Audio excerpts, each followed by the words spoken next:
Hey everybody, and welcome back to Lindsey's Little Library. So today is BookList Thursday, and BookList Thursday is something I do with Sarah over at Sarah's Nightstand. We come to you every Thursday with some sort of book, thoughts, ideas, recommendations, something bookish related. So for today's book list, we have our final Thursday of the summer. Summer starts next week. So we thought we would give you a few book recommendations if you want to fit in one last summery vibe type of a read. So I think I have more than 5 for this one. So except I don't actually have them all. So the first one I want to talk about is Firefly Lane by Kristen Hanna. This follows 2 girlfriends. It takes place in 1974. We have Kate, who has kind of accepted her place at the bottom of the 8th grade food chain. Not really socially accepted. And to her amazement, the coolest girl in the world moves in across the street from her and wants to be her friend. So her and Tully Hart seem to have it all.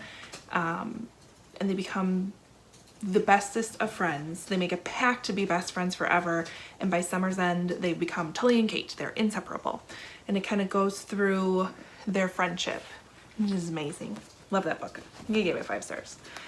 Next one I want to talk about is The Chalk Man by C.J. Tudor. Another one that the way it's described to me, it takes place in the summer. I was trying to confirm that it does take place in the summer, but when they're talking about like there's no storms today and it's gonna be hot and sunny, so I'm getting summer vibes from it. But this one follows a group of friends in 1986 as well as current time or present day. We have Eddie and his misfit friends are on the verge of adolescence, bonded by a mutual awkwardness and a yearning for excitement. They spend their days biking through the village looking for adventure. The chalk men that they draw on each other's driveways is their secret code of where to meet and what to do. Then, one morning, Eddie finds a chalk man directing him to nearby woods. He follows the message only to find a dismembered body of a teenage girl. And that's the day everything changes. And so we learn about what happened in 1986 and what's going on in present day. Really good, short, quick read if you want to get in one more summer one. Next one I want to talk about is The House on Fripp Island. So we have 2 families that are going to go and spend a week together on Fripp Island, which is, I think it's off the coast of North Carolina. I might be wrong about that. But one of the families is very well-to-do. They won this vacation to take another family with them. So she decides to invite her best friend who isn't quite as well off as they are, and so you can see the 2 dynamics between the families and what they go through, and then there's a bit of a mystery that's involved with it as well. But I really enjoyed that book. I listened to it and I liked it, and it definitely gives you summer vibes. They're on the beach. It's fantastic. Next one I want to talk about is Love and Other Words by Christina Lauren. This has dual timelines. We follow Macy and Elliot. We learn about how they became friends when Macy would go with her dad to a lake house together outside of San Francisco. And they'd spend their long weekends and lazy summers together as they were kids. And then present day where they have completely grown apart. And so you go through this book trying to figure out what happened for them to grow apart. But it is fantastic. I know it looks a little thick, but it is a quick read. The last couple I want to talk about, we have The Magnolia Sisters by Michelle Major.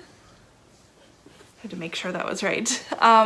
This one, I didn't expect to like it as much as I did, and I really enjoyed it. Gives you kind of summer vibes being in the South as we follow our main character.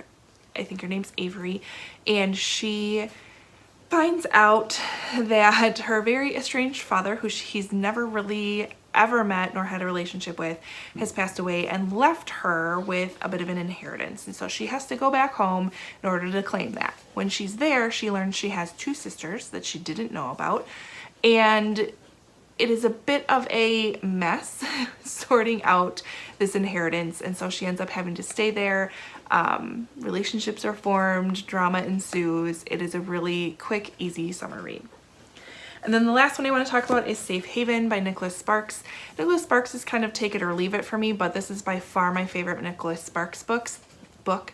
This follows our main character who's in a really horrible abuse marriage, not good at all, but he is a police officer. So she really is stuck there. So she decides one time she is going to get away, and she ends up leaving and running away, and comes to this really small town. She ends up taking a bus and just gets off at a random little town in North Carolina, and ends up staying at a little cottage there, and still trying to stay hidden, but yet starts making friends and having this really cool relationship with the neighbor that's next door, as well as the little grocery store owner that was in town that she first met, all with this looming secret and this crazed husband who's trying to find her. So fast-paced, takes place in the summer. There's a whole July 4th scene.